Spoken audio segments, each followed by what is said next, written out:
this is the third webinar in our wealth creation webinar series about encouraging sector collaborations. I'm really excited to have you all here. My name is Melissa Levy, and I am with the NATO Research Foundation. I just want to welcome you to this webinar and learning community opportunity. It's presented by the NATO Research Foundation through the Economic Development District Community of Practice grant program, which is funded by the Economic Development Administration.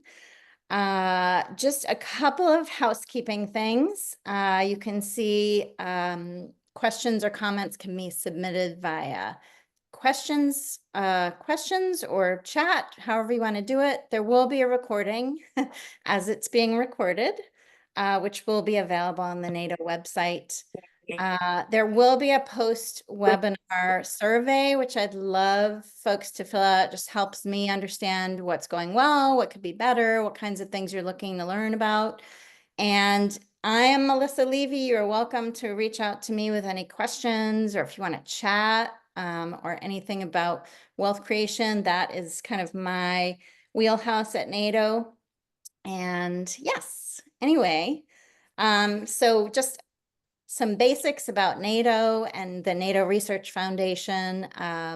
NATO provides advocacy, education, research, and training for the nation's regional development organizations, and the Research Foundation provides education, research, and training designed for regional development organizations, but that I think is also useful for all kinds of organizations regardless. But that is that. This is me, and you, as I said, feel free to reach out with any questions, or if you want to chat, I'm always up for it. So we have a couple of poll questions that I thought we'd do just to see who's with us today.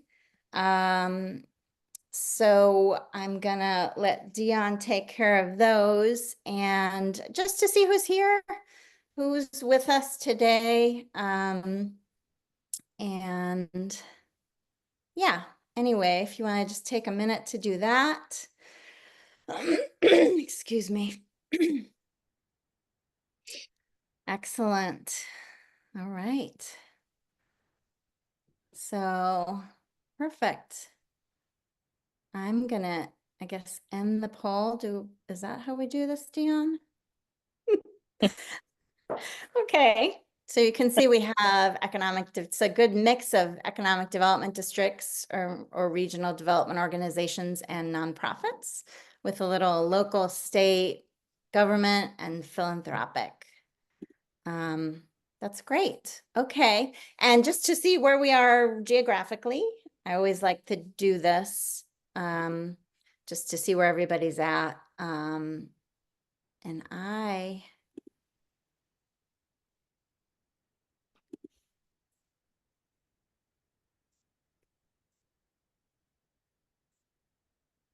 good mix. Except Denver. What's with Denver? Where are they? Okay, that's all right. Great. Well, go Seattle region, go Seattle region. Right, you got it. They saw you were going to be here, Deb, and they decided to come. So yeah, we got to work on Denver. Anyway, thank you for doing that. It's just helpful to know who's with us. And yeah, anyway, we can move forward. Thank you, Dion. I also wanted to just share just some resources in case you're interested in wealth creation and wealth works. This is still the original, most comprehensive resource around wealth creation and wealth works. This is managed by the Aspen Institute Community Strategies Group, and Chris Estes will be talking to us in this session as well. This website was just redone in the past year or so, and it has so much information There's videos and case studies and all kinds of really impressive information modules. So I would take a look. And then this is the website at NATO. I've been working on, it's a microsite on the NATO site, and I've been working on some reports. There's some blog posts in there. There's training materials and resources. All of the previous webinars, the recordings and the presentations are on this site as well. But it's really focused on regional development organizations. So that's the difference, but I would take a look at both personally. So I'm really excited to have 3 people that I've known for quite a while on today. Deb Smith, who's the planning manager at Clearwater Economic Development Association. Suling Cresswell, who's the executive director of the Black Belt Treasures Cultural Arts Center. And then Chris Estes, who's the co-executive director of the Aspen Institute Community Strategies Group. And yes, anyway, that's what I've got for you right now. Before that, I wanted to just, for those of you who maybe don't know what WealthWorks is, give a really quick overview of the basics. It is an approach that I've been using for a very long time, and that's how I've met I've met Deb and Sue Lynn and Chris. It's an approach to economic development that connects a region's assets to market demand in ways that build rooted wealth for local people, places, and firms. It brings together a variety of different kinds of partners who have self-interest in the outcomes and openness to discovering those shared or common interests. And it focuses on building a sector rather than individual businesses. However, as I've been doing my work at NATO, the building a sector is not always the end result. But so the principles, similar to what we were just talking about, creating wealth, broadly defined and aspiring to do no harm to that wealth, rooting wealth in local people, places, and firms through regional ownership, control, and influence, and building lasting livelihoods by intentionally including people and firms on the economic and social margins. These are the 8 capitals that we use in WealthWorks or wealth creation. You may be familiar with these. If you're not, there is a lot more information on those websites about the specifics of these, but I'm sure you're familiar with many of them. We use them in assessment, understanding what we have, designing strategies, and then in measuring outcomes. So there are a lot of amazing resources of how you can use these different forms of wealth, which I'm happy to share. And then this is what I've been thinking about at NATO in terms of wealth creation is like, what does it mean for EDDs and regional development organizations? And so our first, I guess our second webinar was about how you use it in terms of this the asset piece. And with EDDs, that's really around the SEDS, the Comprehensive Economic Development Strategy. So there are great resources for how to use it in the SWOT analysis or whatever alternative SWOT you might use, and in measuring outcomes. There are so many great examples of EDDs that are using a wealth creation approach in their SEDS. And what we're talking about today is this sector specific, this kind of idea of sector collaboration and co-opetition that is what we're talking about today. And then finally, the full kind of value chain development, which is about, taking that sector strategy a little bit further and mapping particular market opportunities through value chains. And that is what we'll talk about in December at another webinar, which I have yet to plan, but I will be. So keep that on your radar. And these are the hubs. There are regional hubs around the country that are doing this work. And you can see there are some holes in the map, but in my role at NATO, I'm happy to help in whatever way I can in any of the regions. obviously I'm based in Vermont, so that's me. Community Roots which is the other half of my life. So before we hear from our speakers, I thought we would just do a quick, this isn't a poll, but I was hoping that maybe you could think about the top kind of 1 or 2 economic sectors in your region that you might be interested in considering for sector strategy. And for some reason, I can't see the chat, but if you would do that, we'll take a couple of minutes and then go from there.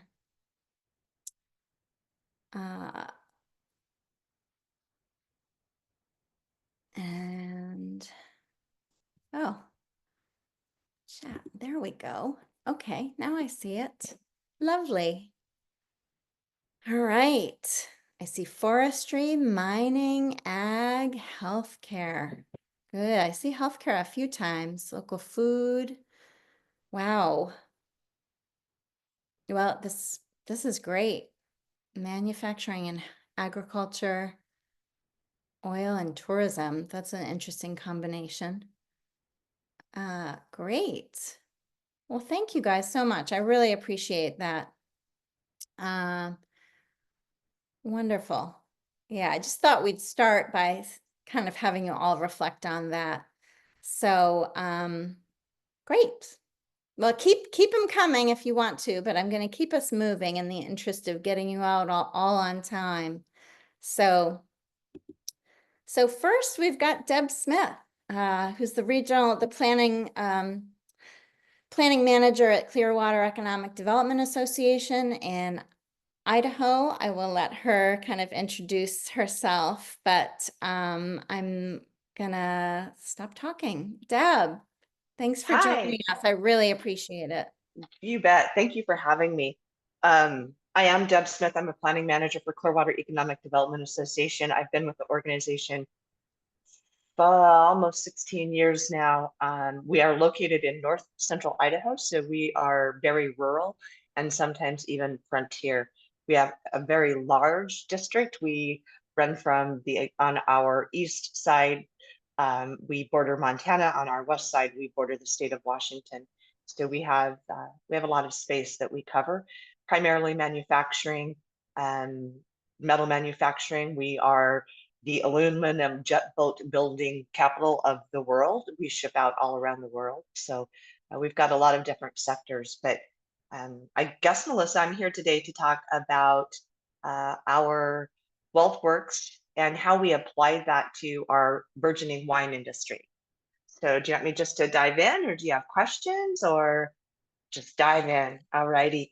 So as I had the opportunity to be a member of the second cohort of the WealthWorks training that Melissa was talking about earlier, it was an experience. It was a complete 180 on how we have been looking at economic development and cluster development and collaboration and coordination. And poor Melissa and poor Carrie Kissel, they got pushback from some of us planners, our economic planners, because it took us a while to kind of understand it. But I think when I looked at it, we thought that we had to take it step by step, exactly how it was trained and provided to us. But on the flight home, I realized from Pittsburgh to Idaho that I couldn't do everything that WealthWorks had taught us, but I could try to apply everything. And if our industry wasn't grabbing onto a portion of that, then we could change it. We could mold it, and we could mold it to what that industry needs, because what our wine industry needs is definitely different than our manufacturers who are well established, and even our healthcare providers that we've been helping. So I think I like to say that we mold it to adapt our needs and industry needs. The most valuable lesson learned coming out of that training was the word co-opetition. And one of the reasons that I was there to learn about WealthWorks is the state of Washington is very well known for their wine industry, but what is not known is that we had wine grapes and sold wine all around the world in the late 1800s until Prohibition hit.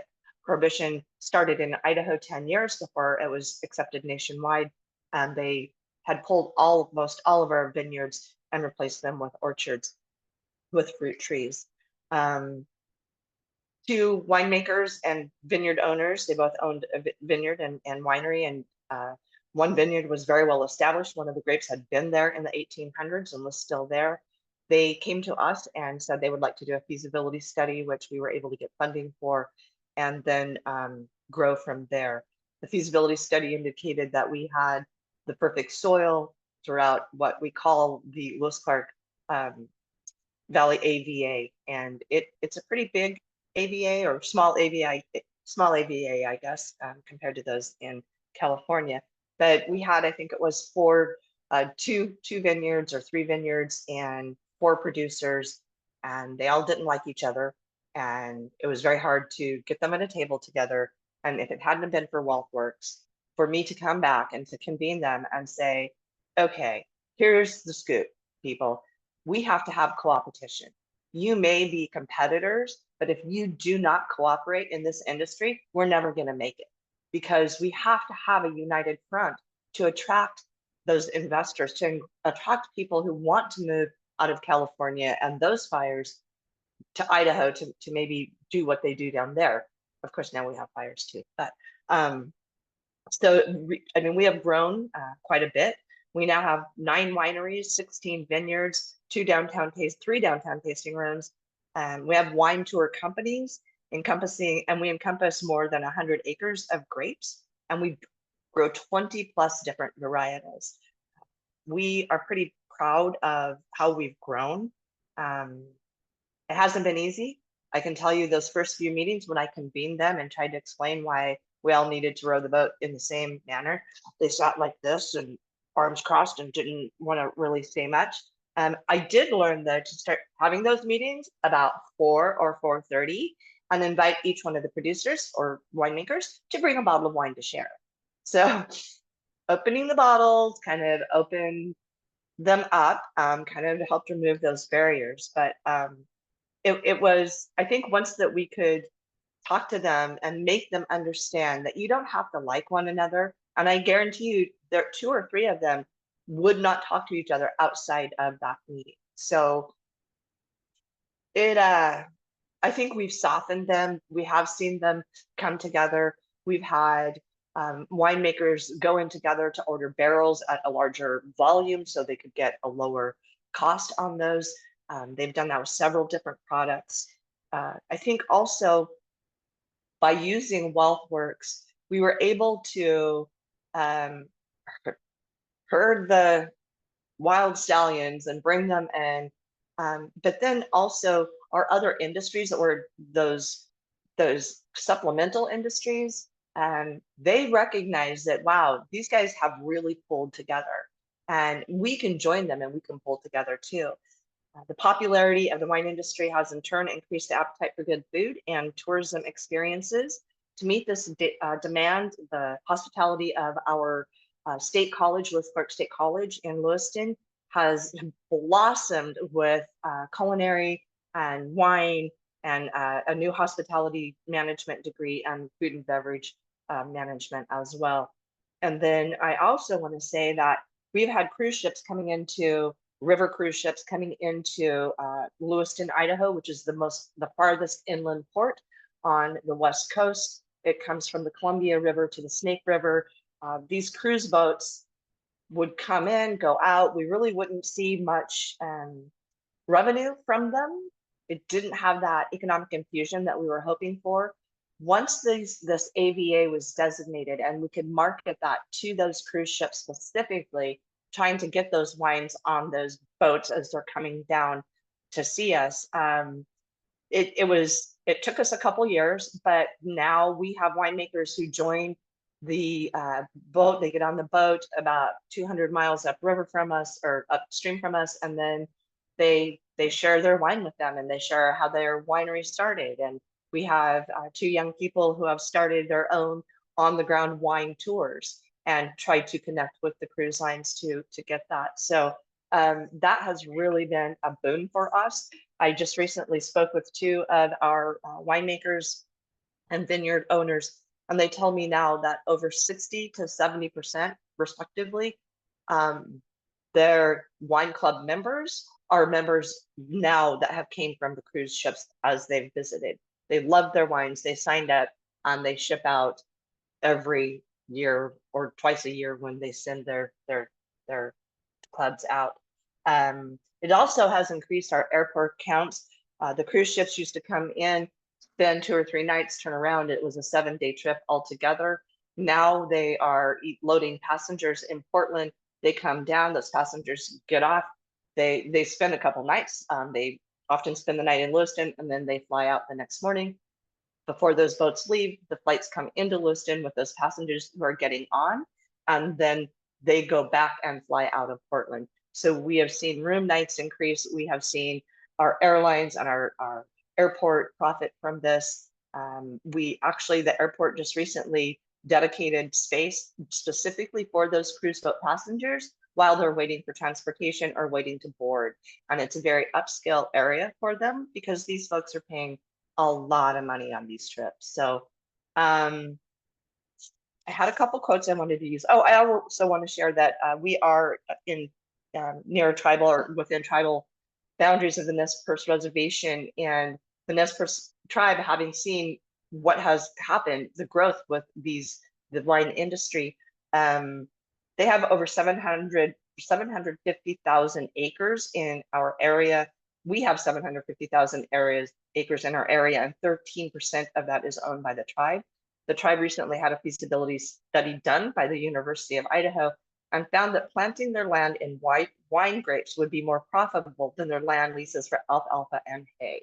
So now they're taking these leases back and hiring a phenologist to determine where and what to plant. So that was a real boon, I think, to them as well as to what it will do to our economy.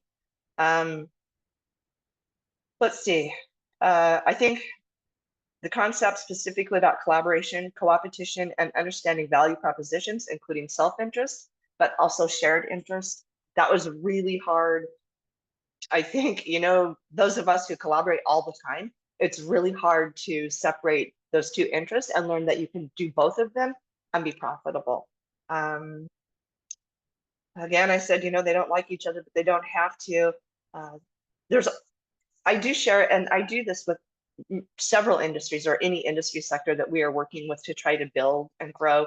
There's a wall that had been built up with a competitor. They were not wanting to put effort into it. You have to have a neutral third party to instigate that discussion. And our economic development districts serves at that. We serve as those neutral conveners, and we reiterate that over and over and over. We are a neutral convener and a facilitator. We're pulling information out of you, we're developing strategic plans for you, and we're helping you implement them. WealthWorks built social capital among the wine industry players, creating trust and co-opetition and political capital, in that they could speak with one voice about their needs. This process advanced and accelerated the economic impact of our wine sector in our economic development district. Thank you. That's great. Thank you so much, Deb. I've always been inspired by that story, and I know that strategy you've expanded it to other sectors that you're working in. And I'll make sure we have a link to the report, but there's more about Deb's story in that sector collaboration piece, about how she's expanded into that. I know some people mentioned healthcare. Deb has done that with the same thing with healthcare in her region as well. And I think manufacturing. Yeah. And that's all in that piece, which we'll link at some point. But I really appreciate you, Deb. Thank you so much. Thank you for the opportunity, Melissa. I love to share that story. It is one of the best tools that I've had in my toolbox. So thank you. Yeah, no, of course. It's really exciting. And it's not often we get to talk about wine. So that's fun too. Yeah.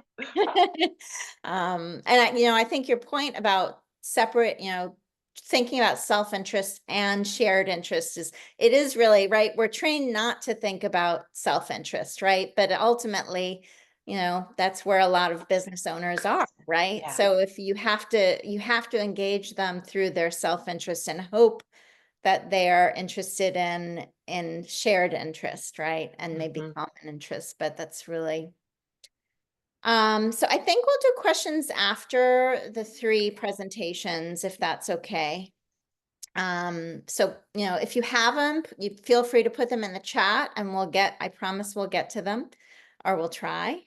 But I'm gonna introduce Sue Lynn now. Sue Lynn Cresswell is the Executive Director of Black Belt Treasures Cultural Arts Center in the Black Belt of Alabama. I've also had the pleasure of working with Sue Lynn. Have all my friends on here. I've just always been inspired with the work that Black Belt Treasures has done, and really wanted her to share about her work and the kind of arts and experiential tourism space. So I'm gonna welcome her to share her. I have your slides here, Sue Lynn. So, oops, I can't hear you. There you go. Now, well, I'm delighted to be here, and I have been with Black Belt Treasures since April 1st of 2005. The organization was started as a nonprofit by the Regional Planning Commission, and we are an arts organization with the focus of economic development related to arts, culture, and cultural heritage tourism within our region. And when we got to know Melissa, was in 2011, and we had lost some significant funding at that point, and I was the only full-time employee at that time, and had background in the SWOT analysis process, but had never heard of WealthWorks. And it was like a foreign language for a little while. And now I look back and wonder what was so confusing about it. But we, as I mentioned, we started in 2005. We are in the center of our region, which if you can see a map of the region, I can't see the slides that you're seeing. So we're right in the heart of that region and about 50 miles off of the nearest interstate. And that was done intentionally. We started out with about 75 artists and craftsmen and worked with more than 530 over the last 20 years, and have done more than $2 million worth of business.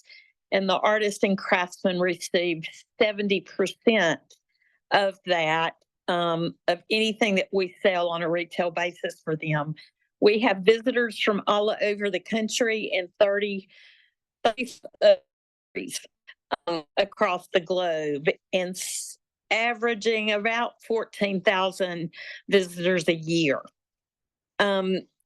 We have learned through the WealthWorks process the importance of engaging communities and partners throughout our region and beyond our region. And especially as we are working toward promoting tourism, people come to see us often because they are visiting Selma, Alabama, or the Equal Rights. I'm saying it wrong, but anyway, they're visiting in Montgomery or Monroeville, or some of those areas that are very well known across our country. And so a part of what we're trying to do is to help them know where else to go and focus our attention on the cultural heritage of our region, which is very rich because this was a region that was very agricultural. And so therefore there was a lot of wealth. And now we face a great deal of poverty. We are doing that through arts, with a focus on the artist and the craftsman, but also through arts education. And one of the things that happened in the midst of our mapping of our value chain was that a major funding opportunity came to us through Education Trust Fund of the state of Alabama, which helped us to redefine our mission and add arts education as a greater focus to what we were doing. And I think I've included some slides of some photographs of different types of arts education, because it's from children who come here to our site, which is an old car dealership that has been renovated, to those that we're actually seeing in classrooms in the schools across our region. And I pulled a report just yesterday that 69 of 205 schools that are on our State Department of Education's priority list are all in our region. And so that's about a third of those schools across our state. So we do our best to take arts enrichment programming into the schools and to help them to understand the connection between the curriculum and cultural heritage and the arts within our region. We also offer arts education for adults. But in looking at, and I think there's a slide there that refers to the article that Carrie Kissel wrote. And so there's that opportunity for you to take a look at that and read it in detail. But in looking at our value chain, I like you, Deb, have one takeaway, and I mentioned this last week in a pre-meeting. I think I felt very isolated as the leader of an arts organization in the midst of 19 counties. And this process for me clarified that we were not in this together. We're not in this alone. There were many, many organizations and individuals that would help us reach our mission and the visions that we had. And our value chain is centered around the demand of arts and cultural heritage educational experiences. So you may come here to visit, a tour group may come here to visit and participate in visiting a local museum, shopping in our gallery, and doing a hands-on activity while they're here that connects them in some way to the cultural heritage of this place. We depend on our artists to help us bring those activities together. We have had support through various statewide organizations in terms of programming opportunities that we're able to offer to the people within our region. Of course, we have granting organizations that help us with funding, but we have the three components. One is the education component, one is tourism, and then we have a gallery, which is very much with the intention of helping the artists and craftsmen to make additional money to support themselves financially. And not only are they supporting themselves financially, but oftentimes as their work sells, their self-esteem is being built in a way that people may have been telling them all along that they love their work, but when strangers buy it, it really builds their self-esteem in a great way. And just recently, Black Belt Treasures was recognized by the National Rural Mental Health Association for contributions to mental health in rural regions. So that just solidified for us that what's going on here is making a difference in many different ways. We, as far as the different forms of capital, of course, the artist skill is pivotal to what the work that we're doing here. We are very much engaged with the various universities around our state. In particular, we have a living democracy intern here in our community each year through Auburn University.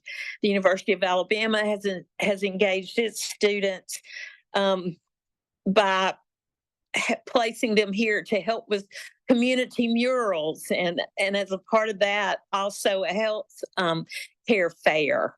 Those are just some examples of ways in which we're able to engage with our partners with intellectual capital.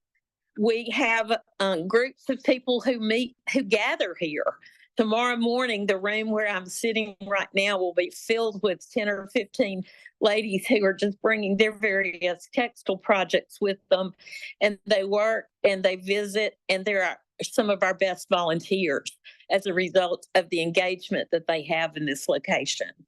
As far as natural capital, we are in the heart of a rural area, and therefore nature is very much a part of what draws people to this area of the state of Alabama. And so we are partners with the Alabama Black Belt Adventures Association, which promotes nature-related tourism across this area. We also have been partners with the Alabama Nature Journaling Club. And most recently, there is a new organization that's been formed, which brings children onto a farm to actually learn about agriculture, as well as just nature around them that they may not be aware of. Built Capital, we're right here in a building where it was renovated. It would have been just empty space. But we've renovated it, and it is used not only for a gallery, but teaching spaces. Also, we have an artist studio space, and we have plans for using it for a whole lot more, because we still have about 4,500 square feet that needs to be renovated. And of course, political capital is key to the success of our organization, whether it's through partnerships with the Alabama State Council on the Arts. I serve on a board called Design Alabama, which is involved in creative placemaking with small cities across Alabama. One of our staff members has served on the Alabama Course of Study Committee for the State Department of Education, which is very important to our being able to provide the correct curriculum connections when we go into schools. So those are ways in which we're involved with other organizations. I think the next slide, Melissa, is the one where we were, because of partnerships and collaborations, we benefit from these studies that have been done about our region. Just as you mentioned, different feasibility studies, Deb, these are benefits to us where these organizations have larger budgets than we do. They've been able to pull together the information, and then we're able to use it strategically as well. And we also have just recently had the Black Belt region of Alabama receive its National Heritage Area designation. And staff members here have been in that process as we've sought to reach that designation for the last 20 years. And the leader of that group is actually the president of our board today. So there's that great opportunity for us to just dovetail the things that we're doing. And that, to me, is the most important thing that happens as a result of the WealthWorks training, is finding ways to solve problems for our region, focused around who is present that might be a part of solving the problem and bringing resources to that problem. Black belt treasures has kind of become, in our region, has kind of become the everybody wants one in their community. And so, I mean, just in the last 2 months, I've had 3 phone calls from people who are interested in starting a Black Belt Treasures in their community.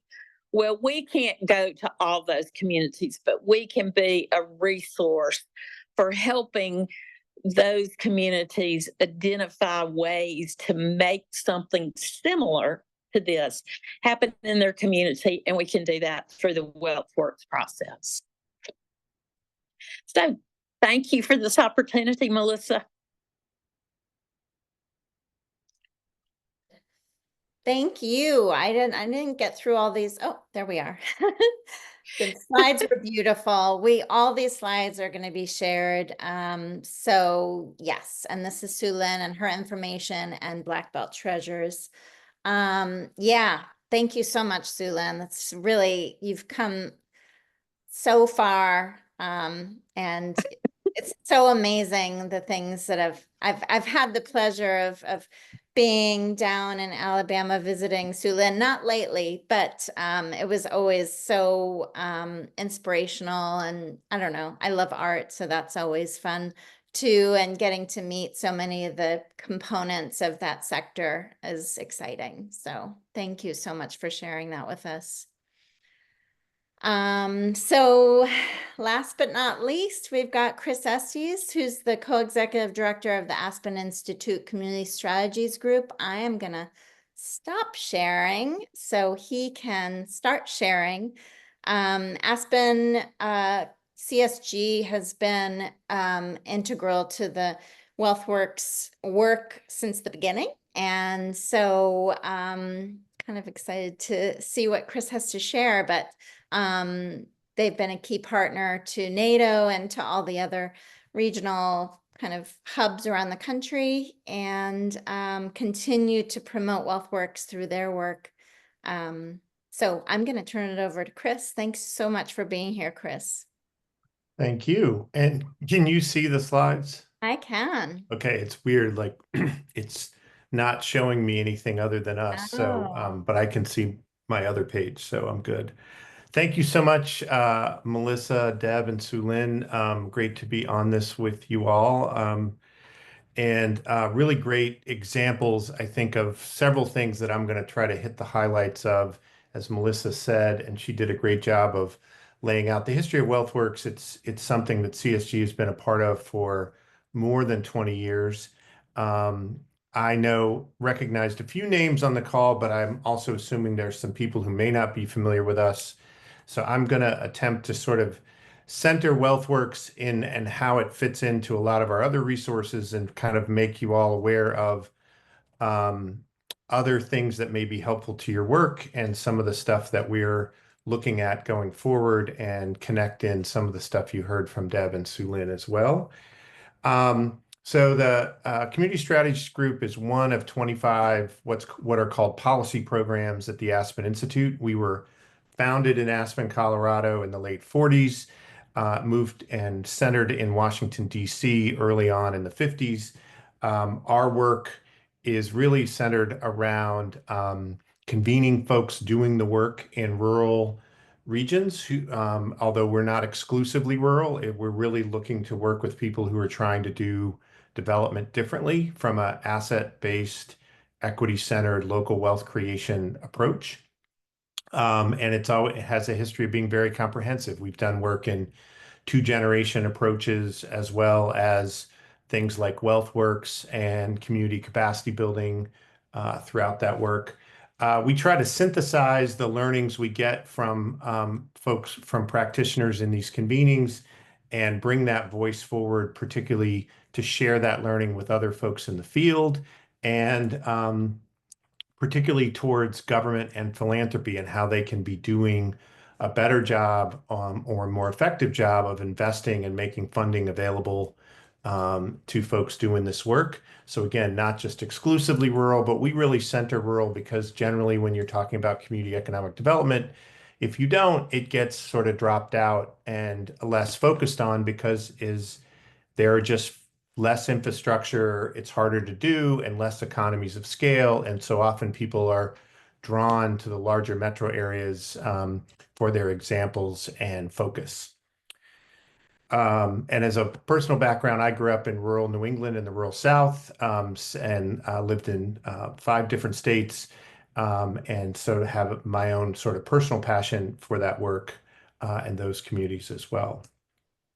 Let's see if I can change this. So I want to center the Rural Development Hub concept is something that Aspen CSG released in 2019, which was really a culmination of learning that Janet Topolsky ran the program for a long time, and Catherine Ferguson, who's now the chief of staff at USDA, had really tried to gather and sort of say, this is where we've seen transformation happen. And I think both Sulin and Deb gave really great examples of what a hub looks like and what's different about being a hub than simply someone or an entity that receives funding for community economic development and sort of does it in a transactional way. And the key, you can see the larger report on our website. I will share our website in the chat when I finish. And but I wanted to highlight a couple of key elements about what's different about hubs. There are 10 overall, but we think of it as, again, moving away from traditional models of just how do we attract stuff that will give us jobs in exchange for whatever resources or assets we have in our communities and region.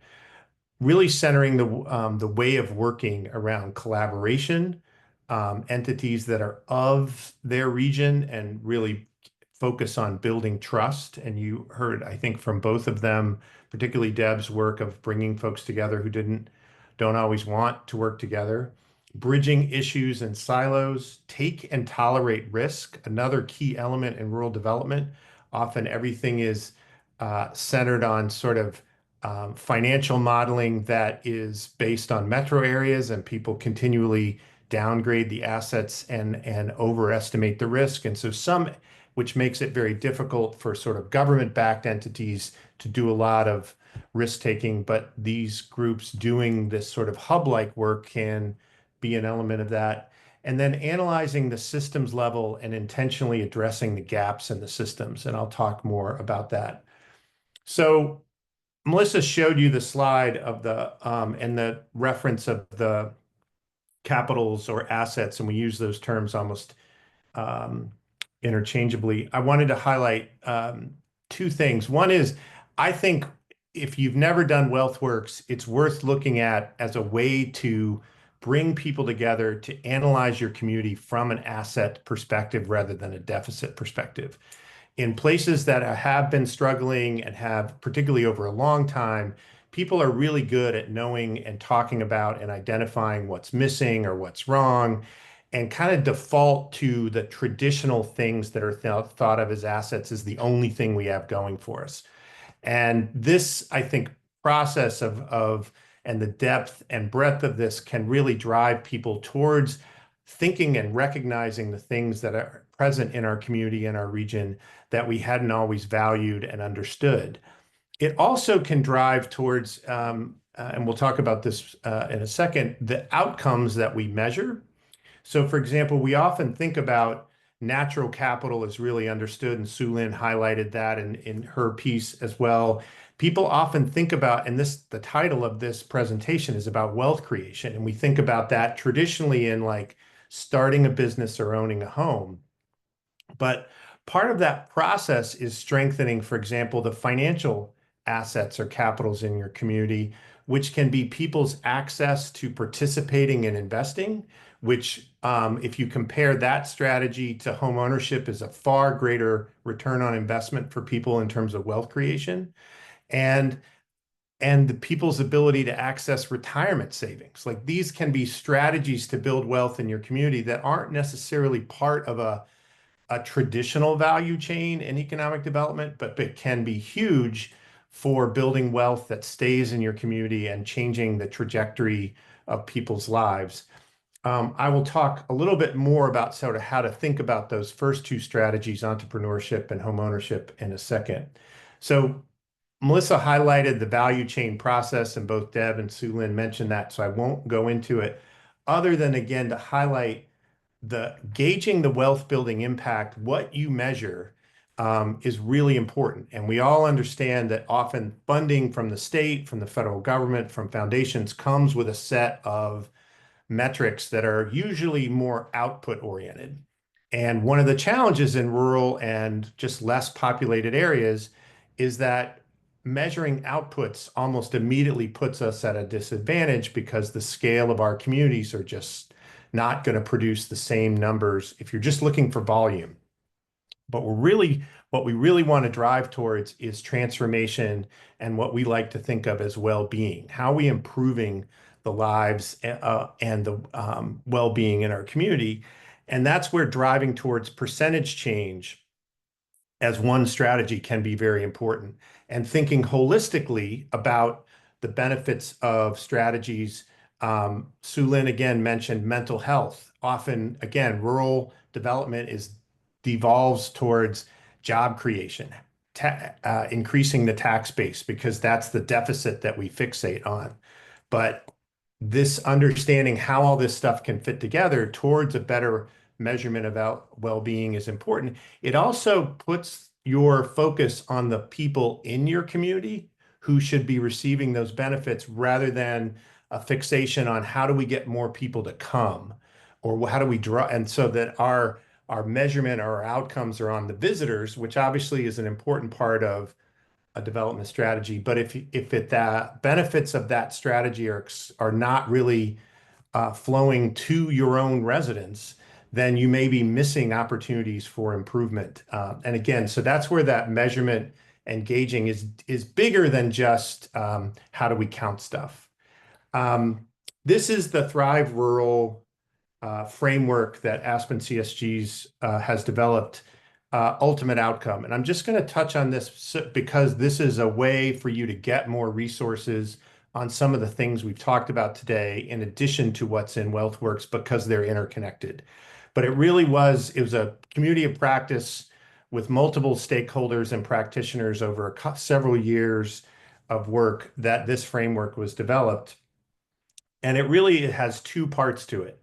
It has a local level theory of change that has a set of building blocks in these three buckets, as we call them.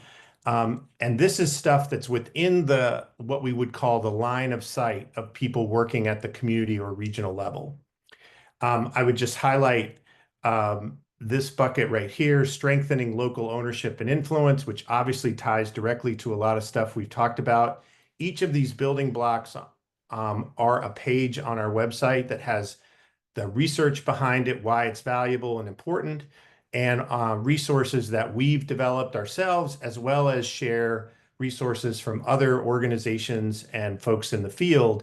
So we really try to be a conduit for other stuff that's out there. Obviously, building from current assets is exactly what WealthWorks is about. And so you can see this real centered element. And designing for everyone to thrive is not something that people always think about. But again, if you're trying to address the disparities in your community, intentionally starting and designing from a place of like, what do we want our outcomes to be, and that we want everybody in the community to sort of feel a part of this, can drive towards different interventions. Obviously, all of these are important. I want to come back to strengthening local ownership and influence for a second, just to note that one of the things that I think are starting to recognize in the community development field writ large, and I'm old enough to have been around and in this space since the 1990s, is that we did not fixate enough on preservation and retention. We thought about individual access to capital and homeownership opportunities, and most of my work was in the affordable housing space in North Carolina before I came to Washington, D.C. And we didn't necessarily imagine that our communities would increase in cost in a way, or that the wealth that we've created over one buyer or one entrepreneur could conceivably leave. And so this part of strengthening local ownership and influence now, I think, needs to be thoughtful of do we have an infrastructure that allows both the creation of cooperative and employee-owned businesses in addition to single owner, and most importantly, the conversion to. So when you've had a successful entrepreneur or small business in your region, that wealth being in your community is a really important asset.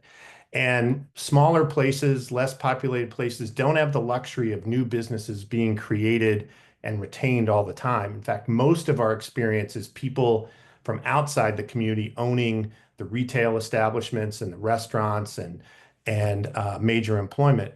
So the retention of that becomes really important. And so even when you've had a successful small business, having the infrastructure that allows that person to say, you know, I can still get paid, and I'm really committed to keeping the wealth in this community, and I'm going to ensure that my employees get to benefit from that by creating a different structure going forward is I think new for a lot of people, but it is a really important strategy. In many places like New England, cooperatives and the Midwest have a much longer tradition and have long traditions in agriculture. But I think we have really undervalued that notion. The same thing for home ownership. If we had, imagine how much more affordable the United States would be generally if all of our affordable housing efforts had been centered on community land trust and shared equity ownership, where people could still benefit from the equity that's generated, but that the land and that house would stay permanently affordable over the life of its existence. We'd be having a very different conversation about affordability. And I think it's unusual for rural spaces, but I would say every community that comes to talk to us, affordability is now one of the 3 to 5 things that they feel like are their biggest challenges. And particularly when you have natural assets that draw people to your community for quality of life, you're going to have some level of second home retirement or outdoor recreation elements that can gentrify and displace folks. And so we're particularly focusing on how to incorporate more anti-displacement strategies to development to really ensure that wealth that we're working so hard to create stays in the community. Real quickly, the second part of the Thrive Rural framework is a systems level theory of change. These are things that are outside of the direct control, but have a big impact on what we do and are able to do. And a big part of this goes to the idea that we've got to be better at thinking about how we come together and use our voice, define who we are and what our communities are about and what we need. And so you'll see that in both rural voice design and action, aligned rural fields, and accurate rural narrative. Too often, I think rural gets pitted against itself, and that we feel like the only way we get attention is we tell people how bad things are. And that's sort of the opposite of an asset-centered approach, but it sends the message of, yeah, stuff's bad. And in many communities, it's been bad for a while. It doesn't send the message that investment there is actually going to turn the corner. In fact, we've learned through communication research is it sends the message, oh, that sounds like that's too big a problem to solve. And so again, when you hear folks like Deb and Sulin talking about their examples and many of the other people in the WealthWorks cohort, those messages send very different both of what's possible and what can be invested in, but also what can be replicated in other communities. I would add down here on the resources for productive action, a couple of things that we've really been trying to push to the federal government with a lot of our reports and research is this notion of steady and regular funding flows that come to rural regions. So often people get episodic and very difficult to access funding opportunities. And it's very difficult to build capacity in a community when funding is available 1 out of every 4 or 5 years, which is often the case at state levels, and federal funding requiring matches, making it much more expensive to apply. And so there's really a paradigm shift that I think we as a field need to work on, is to help people understand both the possibility and the success that's happening, but also what needs to change. This is what the whole thing looks like together. And again, go to our website if you want to dive into any of these building blocks.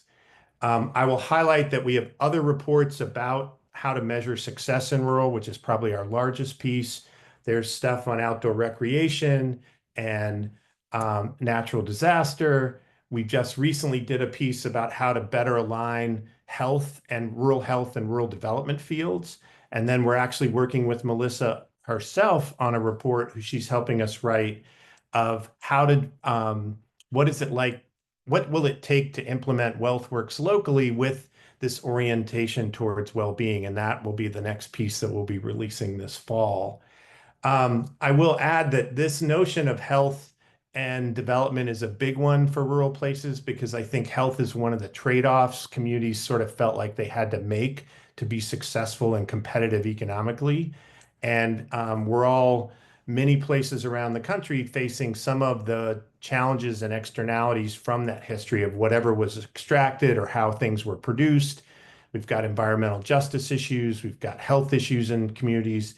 And it's not to say that people don't want, this is an anti-employment, anti-job thing, but just say, how do we do this in a more comprehensive way where we're really measuring success by how much better off our people are, not just how many people got a job. So with that, I'm going to stop. I know we went right to the wire on that, but we certainly would love to hear from you if you are interested in getting access to any more of our materials. And again, I will share the website in the chat. Great. Thanks so much, Chris. That was really great. And I know Carrie also shared it too. So Yeah. yeah, thank you so much. So I thought that we could maybe open it up for questions of any of our speakers, of Deb or Sulin or Chris. If anybody has questions, I think we can be pretty casual about this. Feel free to either put them in the chat or, just unmute and talk to us. And then I thought we would do breakouts, but I'm thinking maybe I don't want to take too much of everybody's time, but let's see if there's any questions. I'll stop talking. So if anything's on anybody's minds.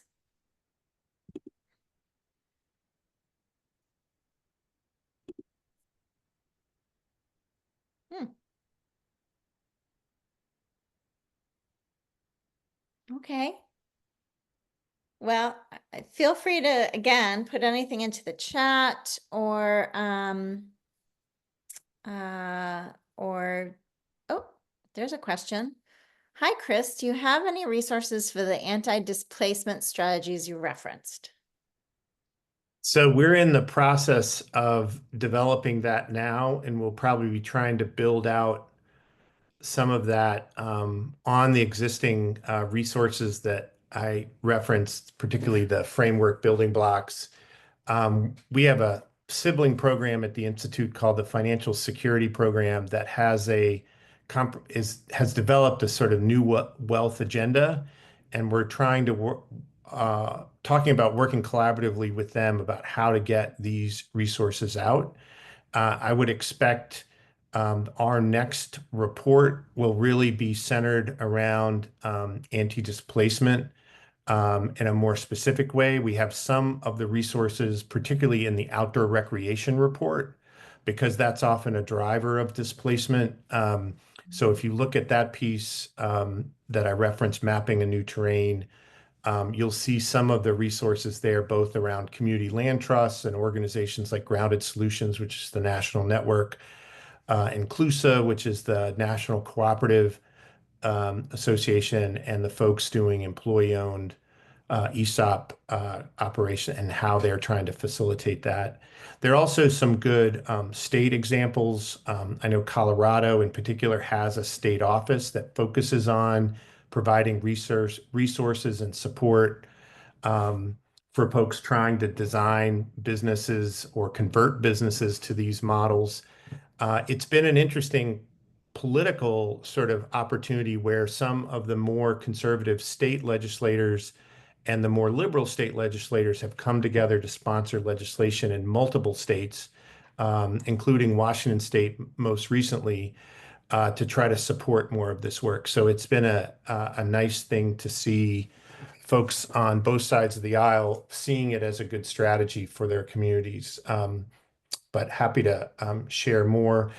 I will say the biggest thing that people struggle with is that rural communities don't have a real tradition of land use management in the same way that larger communities do. And that notion of like, what do we do with the land we have and how do we maximize that and to keep control of it? There's a piece we're hoping to do in partnership with the U.S. Endowment for Forestry and the Lincoln Land Institute, which is a larger analysis of sort of who owns rural, because in many places, a lot of the land is owned by private equity and other folks. And that changes what's possible in your region sometimes of like who actually controls the land that is around or inside your regions. And so understanding that and understanding the control is a big way to think about how to plan for and utilize those resources to maximize the kind of framework that we're talking about with WealthWorks. Great. Thanks. Sorry, that was kind of a long answer, but That's okay. Any other kind of questions on anybody's minds? I think oh, cool. Some people just chatting in the chat. Yeah. So if there's no other questions, I was gonna, I think we have enough time, but let me, I think we have enough time for a quick breakout. And I know some of you will leave, and if you are gonna leave, I'm just gonna kind of, what am I gonna do? You know what? I'm not gonna do anything. We're gonna do a quick breakout, like 10 minutes. I just thought we could do a breakout and just talk about like what kinds of economic sectors are coming to mind in your region that might be ready for a sector collaboration strategy, like what Deb and Sue Lynn and Chris were talking about. And, you know, what kinds of partners would you be thinking about collaborating with? Because it really depends, right, on the sector. So I am gonna, Dion, I know I kind of changed my mind and I apologize. But if you can put us into groups, just like 10 minutes, and then we'll come back and chat for a few minutes and then we'll wrap up. So anyway, I do like having a little bit of a discussion opportunity for those who are interested. And for those of you who are going to leave, because I know some of you will, you know, please feel free to reach out to me here or any of the folks that you heard from on this webinar. I'll be putting up the presentations and sharing the recording. So I really appreciate you joining us. And for those of you who are going to stick around, Dion's going to group us in a minute, I think. Dion? And I just thought I'd see if there was anything interesting in any of your conversations that you wanted to share before I let you all go. But any words of wisdom that came out of your conversation?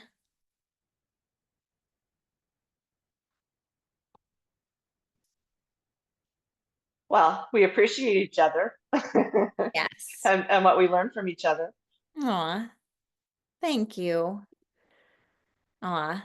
So it was time well spent, even if there's not any great, yes. Okay, well, that is good to hear. I appreciate you all for sticking around and, yeah, maybe I'll think more about this, how this works for the next time. As I said, there's going to be another one of these in December. I haven't figured out the date yet, but keep an eye on the Economic Development District Community of Practice. And I'm also trying to put together a bit of a kind of WealthWorks list through NATO of folks that are interested in all things WealthWorks. So part of that is in the survey that you'll get when you leave this webinar. And that's how it helps me to figure out what else I should be doing. So, you know, in the meantime, I've been writing, doing these webinars. I'm thinking about some training opportunities that I want to pursue. So And I'm thinking about a WealthWorks like office hours for those who want to like think about how to implement WealthWorks in their own places. So that's something, be on the lookout for that too. That's something I was thinking about. I know NATO does all of these kind of cohorts, and before doing something like a cohort, I thought we'd try this office hours thing just to see if there's demand. Again, I want to be demand driven. So if there's demand, then we'll set up a cohort potentially to do some learning over the next year. But in the meantime, keep your eyes out for those office hours and for other things that are happening. And for things that Aspen is doing too. Aspen is always doing some really cool things. So yes.